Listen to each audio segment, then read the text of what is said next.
was 18 years old when I got married. I belonged to a very conservative family, a Baloch family, where good daughters never say no to their parents.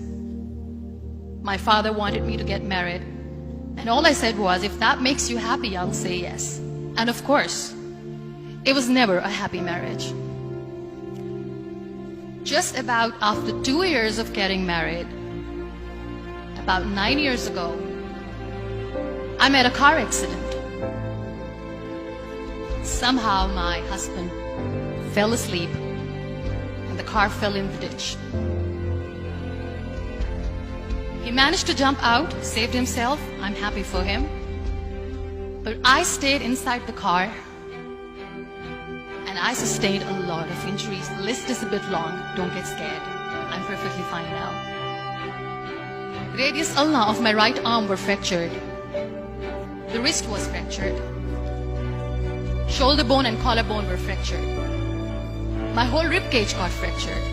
And because of the rib cage injury, lungs and liver were badly injured. I couldn't breathe.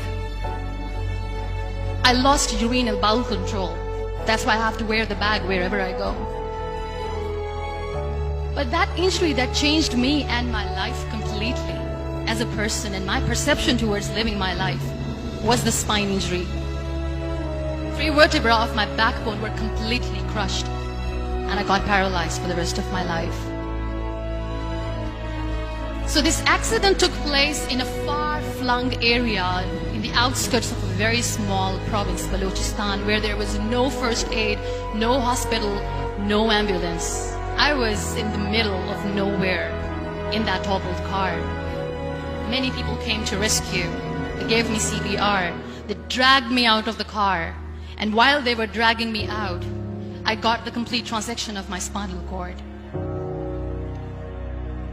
I finally ended up in a hospital where I stayed for 2.5 months. I underwent multiple surgeries.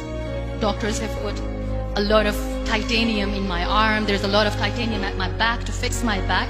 That's why people in Pakistan call me the Iron Lady of Pakistan.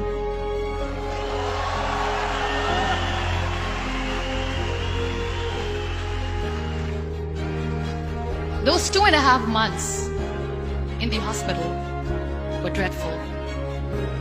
I will not make up stories just to inspire you. I was at the verge of despair. One day, doctor came to me and he said, well, I heard that you wanted to be an artist, but you ended up being a housewife. I have a bad news for you. You won't be able to paint again because your wrist and your arm are so deformed, you won't be able to hold a pen again. And I stayed quiet. Next day, doctor came to me and said, your spine injury is so bad, you won't be able to walk again. I took a deep breath and I said, it's all right. The next day, doctor came to me and said, because of your spine injury and the fixation that you have in your back, you won't be able to give birth to a child again. That day, I was devastated. I still remember, I asked my mother, why me? And that is where I started to question my existence. Why am I even alive? What's the point of living? I cannot walk, I cannot paint, fine, I cannot be a mother. And we have this thing in our heads, being women, that we are incomplete without having children. I am going to be an incomplete woman for the rest of my life. What's the point? So my mother said to me, this too shall pass. God has a greater plan for you. I don't know what it is, but He surely has.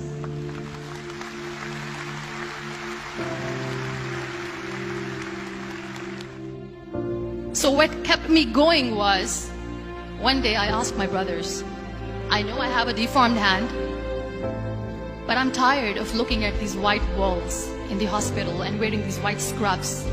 I'm getting tired of this. I want to add more colors to my life. I want to do something. Bring me some colors, bring me some small canvas. I want to paint. So the very first painting I made was on my deathbed, where I painted for the very first time. There were a lot of infections in my body, a lot of allergies. So doctors wanted me to lie down on the bed straight for not 6 months, for not 1 year, for 2 years. I was bedridden, confined in that one room, looking outside the window, listening to the birds chirping, and thinking maybe there will be a time when we'll be going out with the family and enjoying the nature. That was the time where I realized how lucky people are, but they don't realize. And you know how it all began? That day I decided that I'm going to fight my fears. We all have fears. Fear of unknown, fear of known, fear of losing people, fear of losing health, money. We want to excel in career, we want to become famous, we want to get money. We are scared all the time. So I wrote down one by one all those fears. And I decided that I'm going to overcome these fears one at a time. Do you know what was my biggest fear? Divorce. At work. But the day I decided that this is nothing but my fear, I liberated myself by setting him free. And I made myself emotionally so strong that the day I got the news that he's getting married, I sent him a text that I'm so happy for you and I wish you all the best. And he knows that I pray for him today.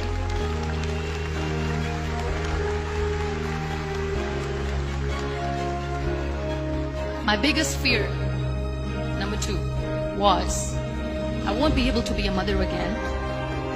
And that was quite devastating for me. But then I realized there are so many children in the world, all they want is acceptance.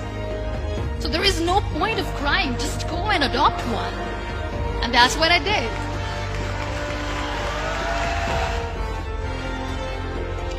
So when you accept yourself the way you are, the world recognizes you.